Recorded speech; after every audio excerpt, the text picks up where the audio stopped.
بسم اللہ الرحمن الرحیم۔ السلام علیکم ناظرین، اپنے سوشل میڈیا پلیٹ فارم سے میں ہوں علی رضا الوی۔ آج ہم نے اپنے پروگرام میں جس شخصیت کو دعوت دی ہے وہ مینٹل ہیلتھ کے بہت بڑے ماہر ہیں اور ایک گروپ ڈائریکٹر ہیں ایک ادارے کے، اور نفسیاتی امراض جتنی بھی ہیں اور ڈرگس کے ریلیٹڈ جو ایشوز ہیں ان کو سالو کرتے ہیں، اس حوالے سے کنسلٹنسی فراہم کرتے ہیں، رہنمائی کرتے ہیں۔ آج ہم بھی ان سے رہنمائی لیتے ہیں اور پوچھتے ہیں کہ یہ کیا معاملات ہیں، اور ان کا اسم گرامی ہے جناب طلال زبیر صاحب۔ طلال زبیر صاحب، آپ کا بہت شکریہ کہ آپ نے ہمارے لیے وقت نکالا۔ بہت شکریہ مجھے انوائٹ کرنے کے لیے۔ طلال زبیر صاحب، ہم دیکھ رہے ہیں کہ کچھ دنوں سے بہت زیادہ دہشت گردی کے تو واقعات سے لوگ پہلے مر رہے تھے، لوگ وہ آ کے مار جاتے تھے۔ آج کل لوگوں نے خود مرنا پسند کیا ہوا ہے، خودکشی کے واقعات بہت زیادہ بڑھ گئے ہیں، ایکسٹرا آرڈنری۔ لوگ کیوں خودکشی کی طرف جا رہے ہیں؟ پاکستان میں خودکشی کی شرح اتنی زیادہ تیزی سے بڑھ رہی ہے، بظاہر ہمیں بے روزگاری اور مہنگائی کی ایک وجہ نظر آتی ہے۔ آپ کے خیال میں اس کے کیا وجوہات وجوہات؟ بہت شکریہ علی صاحب۔ دیکھیے، خودکشی جو ہے وہ ایک ذہنی بیماری کے نتیجے کے اندر لوگ کرتے ہیں۔ اس کا تعلق کسی کے معاشی حالات کے ساتھ نہیں ہے، بلکہ یہ ایک ذہنی بیماری ہے جس کو ڈپریشن کی ایک ایسی فیلنگ ہے جس کے اندر کہ انسان اپنی زندگی کو جینے سے زیادہ ختم کرنے کو ترجیح دینے لگتا ہے۔ اس کو جینے کی اتنی تکلیف محسوس ہوتی ہے کہ اس کو اپنی زندگی کو ختم کرنے کی جو تکلیف ہے وہ آسان لگنا شروع ہو جاتی ہے۔ زندگی مشکل لگتی ہے، موت آسان لگتی ہے۔ ایگزیکٹلی۔ اور جب کسی انسان کے اوپر یہ کیفیت طاری ہو جائے تو وہ چوز کرتا ہے کہ وہ خودکشی کر لے اور اپنی زندگی کو ختم کر دے۔ دنیا میں اگر آپ دیکھیں تو جو ناروے ہے یا جو اسکینڈینیوین کنٹریز ہیں جہاں پر موسم جو ہے اس کی وہاں پہ سورج کی جو ہے وہ روشنی کم ہوتی ہے، بہت لمبے لمبے عرصے تک اندھیرا رہتا ہے، وہاں پر خودکشی کرنے کی شرح بہت زیادہ ہے دنیا میں، اور سب سے زیادہ جاپان میں ہے، کیونکہ ان کے مذہب کے اندر گنجائش ہے خودکشی کرنے کی، الاؤڈ ہے کہ اگر آپ اور وہاں پر جو اونچی اونچی بلڈنگز ہیں ان کے جو چھت پہ اوپر جانے کا جو رستہ ہے وہ بند ہوتا ہے، سیلڈ ہوتا ہے، تاکہ کوئی اوپر جا کے، ورنہ لوگ جا کے پلوں پہ پولیس کھڑی ہوتی ہے تاکہ لوگ وہاں سے کود کود کے اپنی جان نہ گنوا دیں۔ پلس جو لوگوں کی جو یہ ذہنی کیفیت ہے، جب آپ کے اوپر انوائرمنٹ کا پریشر ہوتا ہے، فیملی پریشر ہوتا ہے، یا کسی بھی قسم کی جو مایوسی کی کیفیت جب ایک انتہا کو پہنچ جاتی ہے تو پھر انسان ایسا تلخ فیصلہ اپنی زندگی میں کر لیتا ہے۔ اچھا، عورتیں زیادہ خودکشی کرتی ہیں یا مرد زیادہ کرتے ہیں؟ مردوں کے اندر خودکشی کی جو ہے کرنے کا جو ریشو ہے وہ بہت زیادہ ہے اچھا، خواتین کی نسبت۔ خواتین کی وجہ سے کرتے ہیں؟ میں یہ تو نہیں کہہ سکتا، اصل میں اس کی جو وجہ ہے وہ باہر نہیں موجود، یہ اندر موجود ہے۔ یہ ذہن کے اندر سیروٹونن ایک کیمیکل ہے جس کی کمی ہے دراصل خودکشی کی وجہ۔ اور یہ کوئی بھی جیسے دیکھیں، کوئی بھی انسان جو ہے اس کو مشکل حالات تو آ سکتے ہیں زندگی میں، گھریلو ناجاکی بن سکتی ہے، کوئی کاروبار میں نقصان ہو سکتا ہے، کوئی اور مسئلہ ہو سکتا ہے، تو ہمیں ڈیزائنڈ ہم اس طریقے سے ہیں کہ اگر ہماری زندگی میں کوئی مسئلہ آتا ہے تو ہم جدوجہد کریں، اس سے ڈیل کریں، اس میں سے باہر نکلیں، اور کسی بھی کام کو اگر آپ کنٹینیوٹی سے کرتے رہتے ہیں تو پھر ایونچولی آپ اس میں سے باہر نکل جاتے ہیں۔ لیکن اگر کوئی ہار مان جاتا ہے اور اس کو لگتا ہے کہ اب اس سے آگے بالکل کوئی کامیابی ملنے کا کوئی چانس نہیں ہے، جو کہ ایکچولی دنیا کی حقیقت نہیں ہے، دنیا کے اندر انسان جو کرنا چاہے وہ حاصل کر سکتا ہے، اللہ تعالیٰ نے اس کو ڈیزائن ہی اس طریقے سے کر رکھا ہے۔ تو اگر جب لیکن کیونکہ اندر وہ ایک کیمیکل کی کمی ہوتی ہے، سیروٹونن کا لیول بہت کم ہوتا ہے۔ لیکن ہم نے دیکھا لڑکپن میں جو بچے ہیں، کچھ رزلٹ اچھا نہیں آیا، ماں باپ نے ڈانٹ دیا، سوسائٹی اچھی نہیں تھی، پیرنٹس نے ڈانٹ دیا، وہ جا کے شوٹ کر لیا، اپنے آپ کو پھندا ڈال لیا، کچھ اس طرح کی حرکتیں کر لیں، تو یہ بھی کیمیکل ہی ایشو ہے یا اس کی کوئی اور وجہ ہے بچوں میں لڑکپن کی ایج میں؟ بنیادی جو ایشو ہے، چاہے کوئی بھی عمر ہو، کوئی اپنے آپ کو بے شک تھپڑ مارتا ہو، چک کاٹتا ہو، بلیڈ سے اپنے جسم کو کاٹتا ہو، یا وہ کوئی ایسی کوئی دوائی کھا لے یا کوئی اور چیز پی لے جس سے کہ اس کو جہاں بحق ہو سکے، تو یہ جتنی بھی چیزیں ہیں یہ بنیادی طور پر اس کو اندر سے جو کیمیکل کی کمی ہے، یا پھر ایسے خیالات کا جو آنا ہے کہ میں اپنی زندگی کو ختم کر لوں، تو یہ سب کے سب ڈپریشن یا مایوسی کی جو بیماری ہے، جو کیفیت ہے، اسی کی وجہ سے ہوتا ہے، اور اس کا ایج سے کوئی خاص تعلق نہیں ہے۔ طلال صاحب، پھر ہم نے مسئلہ تو ایلیبوریٹ کر لیا وجہ، تو اس کا حل کیا ہے؟ وہ کیمیکل جو جس کی قلت آپ سمجھ رہے ہیں، جو مجھے ارشاد فرما رہے ہیں کہ انسانی ہیومن باڈی میں اس کی کمی ہوتی ہے، تو اس کو پھر پورا کرنے کا کوئی ہے میڈیسنس وغیرہ ایسی ہیں؟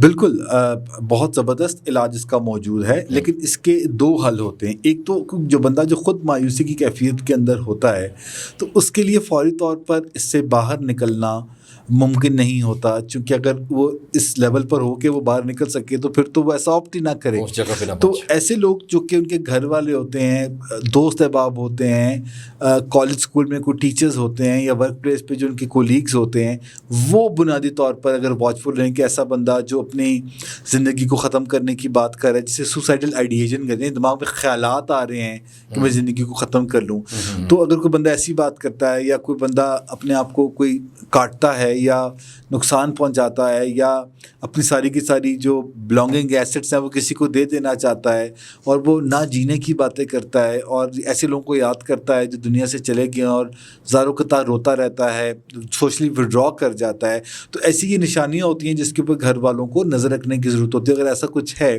تو اس کے 4 سٹیپس ہوتے ہیں. پہلا سٹیپ ہے کہ آپ دوائی کی مدد سے اس کے ڈوپامین کو بلاک کریں، اس کے خیالات کو آنے سے روکیں. دوسرا سٹیپ یہ ہے کہ آپ اس کی پرچھائی بن جائیں، اس کی نگرانی کرنا شروع کر دیں.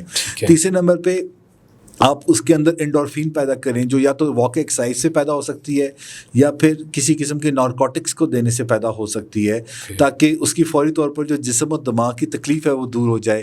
اور چوتھے نمبر پہ اس کی کاؤنسلنگ کی جائے. یوں اس مسئلے کو حل کیا جاتا ہے. ٹھیک ہے. ہم نے نارکوٹکس کی بات کی، یہاں ڈرگس کا بھی بڑا مسائل ہے پاکستان میں. ہم نے دیکھا یہ کیا وجہ ہے؟ یہ یہاں سے کچھ لوگ ادھر جاتے ہیں، ڈرگز ایڈکشن جو ہوتی ہے ہم نے دیکھا نوجوانوں میں بہت زیادہ. ایک رپورٹ آئی تھی یہاں ایک دفعہ شہریار آفریدی نے کہہ دیا تھا کہ اسلام آباد کے کالجز میں اتنی آئس پی جاتی استعمال ہوتی ہے اور کوکین استعمال ہوتی ہے، تو طوفان مچ گیا تھا اور بیرون کو اپنا بیان واپس لینا پڑا تھا. لیکن زمینی حقائق تو بہرحال ایسے ہیں کہ نوجوان نسل میں ہم دیکھ رہے ہیں کوکین کا، آئس کا، چرس کا، شراب کا بہت زیادہ استعمال ہے. تو ان کو اگر ڈیفائن کرنا ہو تو ان میں کون سا نشہ زیادہ خطرناک ہے اور اس کا رجحان کیوں بڑھ رہا ہے؟ دیکھیں، جو نشے ہیں بنیادی طور پر وہ 5 قسم کے ہوتے ہیں. سب سے پہلے نارکوٹکس ہیں، جس کو ہم ہیروئن کی شکل میں یا مورفین کی شکل میں یا اوپیم کی شکل میں اویلیبل ہوتے ہیں. ٹھیک ہے. یہ سنتھیٹک بھی ہوتے ہیں، ٹیکیں اور گولیوں کی شکل میں بھی ہوتے ہیں جو فیکٹریوں میں تیار ہوتے ہیں، اور یہ ہیروئن جیسے بنتی ہے سب کو پتہ ہی ہے.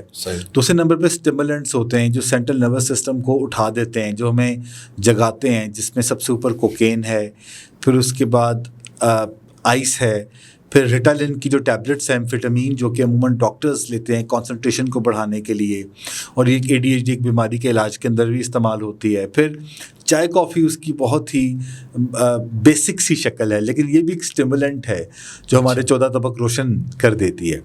تیسرے نمبر پہ ڈپریسنٹس ہیں. ڈپریسنٹس کے اندر وہ چیزیں ہوتی ہیں جو کہ ہمارے سینٹرل نروس سسٹم کو لو کر دیتی ہیں، ڈپریس کر دیتی ہیں. اسے ڈاؤنرز بھی کہتے ہیں، جیسے کہ الکوہل جو ہے وہ ایک ڈاؤنر ہے بیسیکلی. بینزوڈائزپین جو نیند خواب آور گولیاں ہیں یہ ڈاؤنرز ہیں.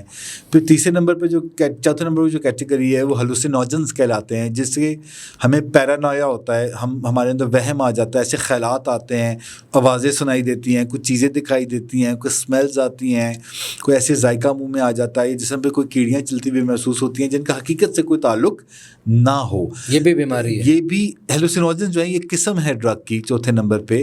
جیسے کہ چرس ایڈکٹ کو ہوتی ہے یا ایڈکٹ کہ ہم یہاں ایک اور موضوع کی طرف چل پڑا. ہم یہ دیکھتے ہیں کہ یہ تو پیروں کا ایک چکر ہے، اوہو مجھے سایہ نظر آ گیا، مجھے آوازیں آنی شروع ہو گئیں، یہاں پیروں مریدوں کا کام دھندا شروع ہو جاتا ہے، مجھے سائے نظر آ رہے ہیں، وہی آوازوں والی بات، وہم و گمان. تو یہ بیماری ہے. سائنس جو ہے وہ ابھی تک اس چیز پہ پہنچ چکی ہے کہ جتنا مرضی بندے کو جن چڑیلیں نظر آ رہی ہوں، یقین کریں کہ 2 ٹیکوں سے سب جن غائب ہو جاتے ہیں اگر وہ صحیح موقع پہ اور صحیح مقدار میں دیے جائے. اچھا. تو سائنس جو ہے، کیونکہ بیسیکلی ہمارے خیالات جو ہے نا، ایک ہارمون ہے ہمارے اندر ڈوپامین. ٹھیک ہے. اگر وہ 4 5 6 کے اوپر ہے 0 سے 10 کے اسکیل پہ، تو آپ بہت نارمل اور سینس آف اچیومنٹ اچھی ہوگی. 7 8 پہ جائے گا آپ کا غصہ شدت اختیار کر جائے گا. 9 10 پہ جائے گا تو آپ کو ڈیلیوژن آف گرینڈیوسٹی، آپ کو بڑے فن خان چیز سمجھیں گی، آپ کو آوازیں سنائی دیں گی، اور یہ ساری کی ساری جو آپ کیفیت بتا رہے ہیں یہ ہے. اور اگر یہی چیز 3-4 پر 2-3 پہ آ جائے تو آپ کے اندر لو موٹیویشن آ جائے گی, اور اگر 1-2 پہ آ جائے تو پارکنسنس آپ کو ہو جائے گا, جو راشا کی بیماری کہتے ہیں. تو یہ ڈوپامین کا ایک ہارمون ہے جو اگر بڑھ رہا ہے تو اس کو کم کرنا ہے, تو ہلوسینیشنز غائب ہو جائیں گی, آوازیں جنات غائب ہو جائیں گے. اگر کم ہو رہا ہے تو آپ اس کو کوئی دوائی دے کے بڑھا بھی سکتے ہیں. غصے والے کے لیے کیا کریں؟ غصے کے لیے اگر تو اس کو دوائی کی ضرورت ہے تو پھر دوائی دیں, اور اگر خالی کاؤنسلنگ سے مقصد حل ہو سکتا ہے تو اس سے کریں. لیکن دوائی صرف ایک ٹیمپریری فکس ہوتا ہے, اصل چیز ہے کہ اس کو اسکل سیکھ لے کہ اپنے غصے کے اوپر قابو پا لے. اچھا, ایک امپریشن یہ ہے, اور کچھ حوالے دیے کی جاتے ہیں, کچھ لیڈرز کے بھی نام لیے جاتے ہیں, اور کچھ بہت سارے لوگوں کے یہ ڈرگس یوز کرتے ہیں, وہ ان کی ایک جو ایز اے میل پار جو ہے اس کو انہینس کرنے کے لیے. تو ڈرگس میں کوئی ایسی بھی کوئی چیز ہوتی ہے؟ یہ ایک مت ہے. اچھا, کہ ڈرگز جو ہیں وہ آپ کو کسی بھی طریقے سے پہلے سے بہتر بناتے ہیں. یہ بات سمجھ لیں کہ ڈرگز جو ہیں وہ ہر انسان کو پہلے سے ورس بنائیں گے, کیونکہ اگر آپ کسی بندے کے جو ڈرگ استعمال کرتے, ایک تو میں یہ چیز کلیئر کر دوں کہ ہر ڈرگ استعمال کرنے والا ڈرگ ایڈکٹ نہیں ہوتا. مریض میں اور یوزر کے اندر فرق ہوتا ہے. پاکستان میں ایک محتاط اندازے کے مطابق 3 کروڑ ڈرگ یوزرز ہیں. یعنی ہماری 25 کروڑ کی اگر پاپولیشن ہے تو 3 کروڑ اس میں سے ڈرگ یوزرز ہیں. اور اس میں سے جو ہے وہ تقریباً کوئی 45 لاکھ ڈرگ ایڈکٹس ہیں. اور 45 لاکھ جو ایڈکٹس کا مطلب یہ ہے کہ کوئی 10 سے 15% جو ہیں جو لوگ ڈرگ یوز کرتے ہیں وہ ایڈکشن کے اندر جاتے ہیں. ٹھیک ہے. جیسے کوکین یا ہیروئن کے اندر تھوڑی ریشو زیادہ ہو جاتی ہے, چرس میں ریشو کم ہو جاتی ہے. ٹھیک ہے. سو ایک تو یہ چیز ہے. دوسرے نمبر پہ جو ڈرگز ہیں وہ آپ کو کسی بھی لحاظ سے بہتر نہیں بناتے. وہ آپ کو صرف تبھی بہتر بناتے ہیں اگر کوئی ڈاکٹر آپ کو ایک پرسکرپشن لکھ کے دیتا ہے کہ جناب آپ کا یہ مرض جو ہے وہ اس دوائی کے ذریعے حل ہو جائے گا, تو پھر آپ وہ ڈرگ لیں گے, آپ کا وہ مسئلہ حل ہو جائے گا, لیکن وہ بھی وقتی طور پر, پرماننٹلی نہیں. اچھا, لیکن ہم نے کچھ دیکھا, وہ ڈوپ ٹیسٹ ہوتے تھے اور فلاں کھلاڑی کی رگوں سے الکوہل نکل آئے اور فلاں میڈیسن نکل آئی, اور ادھر خاص طور پر ہم نے دیکھا جو جم یوز کرتے ہیں, جو باڈی بلڈرز ہیں, وہ اپنی باڈی کو بڑھانے کے لیے منشیات کا استعمال کرتے ہیں. تو پھر ان کا کیا فائدہ ہوتا ہے, ان کو کیا؟ دیکھیں, جو انرجیسک اسٹیرائڈز ہیں یہ 5ویں قسم ہے بنیادی طور پہ ڈرگس کی, اور یہ بیسیکلی اسٹیمنا کو بڑھانے کے لیے استعمال کیا جاتا ہے. ایک طرف جیسے کرونا جیسا مرض تھا تو وہاں پر بھی آپ کو اسٹیرائڈز دیے جاتے تھے تاکہ آپ کے جو سانس لینے میں مشکل ہے, آپ کے جسم کا اسٹیمنا بہتر ہو جائے اور آپ سانس لے سکیں. لیکن کچھ لوگ جو ہے وہ اپنے جسم کو بے ڈھنگا کرنے کے لیے اور زیادہ ایکسرسائز کرنے کے لیے اور زیادہ خوراک کنزیوم کرنے کے لیے وہ ایسی دوائیوں کا استعمال کرتے ہیں جیسے وقتی طور پر تو ان کو دیکھنے میں وہ ایک اچھا سا ایفیکٹ ان کو نظر آتا ہے, جسم ایک عجیب شکل میں آ جاتا ہے, لیکن اس کے پھر لانگ ٹرم سائیڈ ایفیکٹس ہوتے ہیں جو کہ ان کے ذہن کے اوپر, جسم کے اوپر, اور اسے ڈفرینٹ قسم کی جو جسمانی بیماریاں ہیں وہ, یہاں تک کہ اگر آپ کی جو اسٹیرائڈز اتنے خطرناک ہوتے ہیں کہ اگر آپ انہیں ایک خاص مقدار کے اندر لے لیں تو آپ کو صرف دل کا دورہ بھی پڑ سکتا ہے اور آپ وہیں پھڑک کے ختم ہو سکتے ہیں.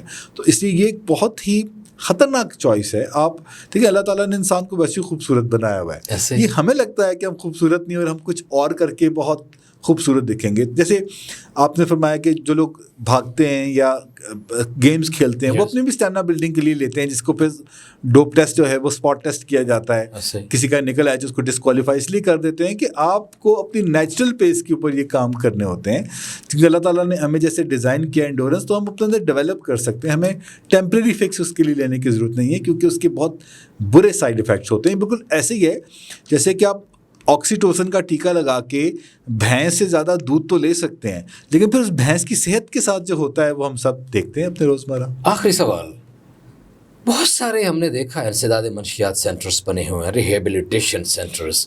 یہ کیا کرتے ہیں, یہ کس طرح لوگوں کو بتاتے ہیں, لوگوں کو کس طرح بچاتے ہیں منشیات سے, اور ان میں اصلی کتنے ہیں اور جعل ساز کتنے ہیں؟ آپ نے بہت زبردست سوال پوچھا.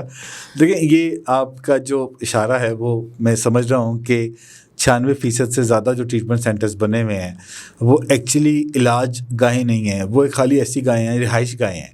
وہاں پر آپ گھر سے نکال کے مریض کو ایک ایسی جگہ بھیج دیتے ہیں جہاں پر اسے کچھ دوائیاں دے دی جاتی ہیں اور وہ بہت برے حالات میں 1 مہینہ بامشکل وہاں پہ رہتا ہے. اس کے بعد فیملی ممبرز ان کو دیکھ سکتی ہے اور جو ملاقات ہوتی ہے وہ صرف جو ہے وہ مریض منتیں کر رہا ہوتا ہے کہ بس مجھے گھر لے جاؤ, میں بہت تکلیف میں ہوں. اور جب وہ 100 دن 90 دن یا جو بھی وقت وہاں گزار کے آتا ہے واپس آ کے وہ ویسے کورا ہی ہوتا ہے جیسے وہ گھر سے گیا تھا, اس کی جو نشے کی طلب وہ چیز ویسی ہوتی ہیں. اصل چیز ہے اچھی علاج گاہ کا ہونا. علاج گاہ اچھی وہ ہوتی ہے جہاں پر اگر مریض داخل ہو تو آپ اگلے دن اسے جا کے مل سکیں, اور اگر 100 دن کا علاج ہے تو آپ 100 دن کے اندر اسے کم از کم 50 60 70 دفعہ ملاقاتیں کر سکیں, جہاں نہ صرف کہ مریض کی ایجوکیشن کا بندوبست ہو بلکہ فیملی کی بھی ایجوکیشن کا بندوبست ہو. وہاں پہ ریکوری کے ایک ایسا سبجیکٹ کو پڑھایا جائے, بالکل ایسے ہی جیسے کہ کسی یونیورسٹی کے اندر یہ کام ہوتا ہے, اور گروم کر کے. تو آپ سمجھ لیں کہ جو دوائی دینا ہے یہ علاج کا صرف 10 سے 15% حصہ ہے. اصل چیز ہے کہ ان کی علتوں کو عادتوں میں تبدیل کرنا, اور جب تک یہ اسکل سیٹ نہ دیا جائے تو وہ علاج گاہ نہیں ہے بلکہ خالی ایک رہائش گاہ. قرار صاحب آپ نے بڑا خوبصورت لفظ یوز کے مجھے مزہ آ گیا, علتوں کو عادتوں میں تبدیل کرنا. واہ کیا بات ہے. تو کوئی رہنمائی کے لیے پیرنٹس کو کیا کرنا چاہیے اگر ان کو لگے ان کے بچے غلط سائڈ پہ جا رہے ہیں, یا جیسے آپ نے خودکشی والا کا تو بتا دیا, منشیات والوں کو ریہیبلیٹیشن سینٹر میں تو بعد میں جائیں گے, گھر والے کیا کر سکتے ہیں, بہن بھائی کیا کر سکتے ہیں, ماں باپ کیا کر سکتے ہیں, کوئی پیغام آپ کا اس فورم سے؟ دیکھیے میں ایک تو یہ بات کہنا چاہوں گا کہ prevention is better than treatment. تو بنیادی طور پر جو بچے ہیں ان کے اندر کچھ ایگزیکٹو سکلز ہوتی ہیں 1 درجن جو والدین سیکھ کے اپنے بچوں کو سکھا سکتے ہیں, جو کہ 6 ماہ سے لے کے 11 سال کی عمر تک کے بچوں کے اندر ڈیولپ کرنی ہوتی ہیں, ڈفرینٹ ایج کے اندر ڈفرینٹ. اگر تو اس چیزوں کے اوپر کام کیا جائے تو پھر یہ وہ حفاظتی ٹیکے ہیں جس سے آپ کا بچہ کبھی گڑبڑوں کی طرف نہیں جائے گا. لیکن اگر فرض کریں کہ بچہ گڑبڑ کی طرف چلا گیا ہے, وہ نشہ کر رہا ہے, وہ اسموکنگ کر رہا ہے, اس کی کمپنی اچھی نہیں ہے, وہ تعلیم سے نالاں ہے, وہ اس کے والدین کے ساتھ تعلق اچھے نہیں ہیں, اس کو اپنے بارے میں کوئی اچھے احساسات نہیں آتے, تو پھر آپ فوری طور پر مدد حاصل کریں, کیونکہ یہ اتنا مشکل کام ہے کہ آپ گھر بیٹھ کے اپنے اون پہ نہیں کر سکتے. تو کسی بھی اپروپریٹ جگہ پر جا کے مدد حاصل کریں, سیکھیں کہ اس بچے کو کیسے ڈیل کرنا ہے تاکہ مسئلے کو بہت بڑھنے سے پہلے ہی آپ روک سکیں. ماہر امراض ہے, نفسیاتی امراض, دماغی امراض و انسداد منشیات, جناب طلال زبیر صاحب, آپ کا بہت شکریہ, آپ نے ہمارے لیے وقت نکالا. ناظرین گفتگو آپ نے سنی, کوشش کی ہے کہ ایجوکیٹ کیا جائے, وہ بہت سارے مسائل جو ہیں ان کا احاطہ کیا جائے اور ان کا حل بھی تلاش کیا جائے. آج اتنی آپ سے ملاقات ہوگی, کل اپنا خیال رکھیے گا. اللہ نگہبان.